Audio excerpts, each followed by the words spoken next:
Hi, so today I'm going to be talking about Push by Sapphire, and we're supposed to be doing it in the lens of our final projects.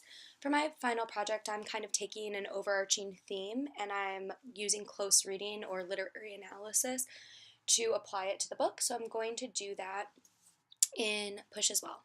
So the theme I've decided to focus on is dissociative states or PTSD, which is something that is illustrated in how Sapphire narrates the novel, kind of jumping through time.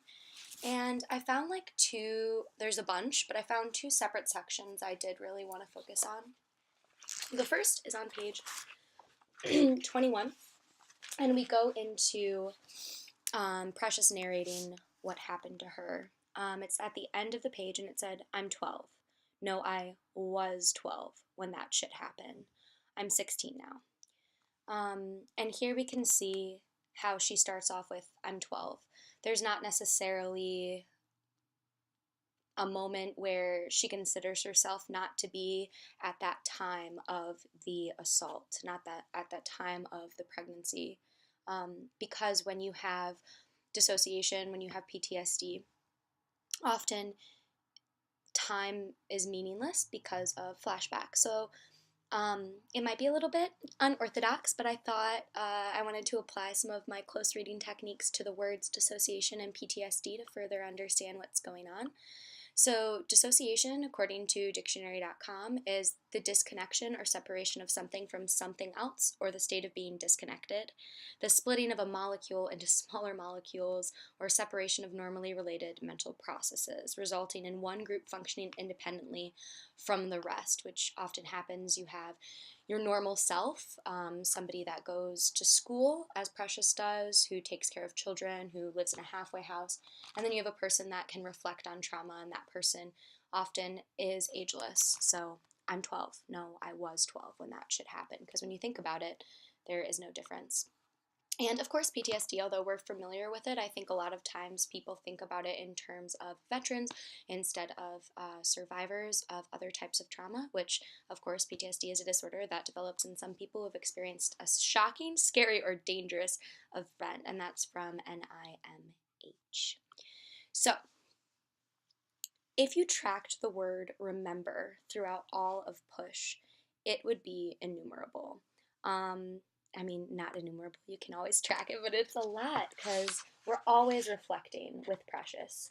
The whole entire narrative is her understanding what happened to her. I also wanted to take you to page 58, which is an actual moment of dissociation, which is a little bit more concrete than the one that I just said. And this is sorry, it's a little bit hard for me to talk about, but this is the trauma with Precious's mother. And it's also at the bottom of the page. And it says, That night I dream, I am not in me, dissociation, but I am awake listening to myself choking, going, and then it leads into the actual assault scene. So that night I dream I am not in me is another moment where Precious is outside of her own body, and that's how she is best coping with it.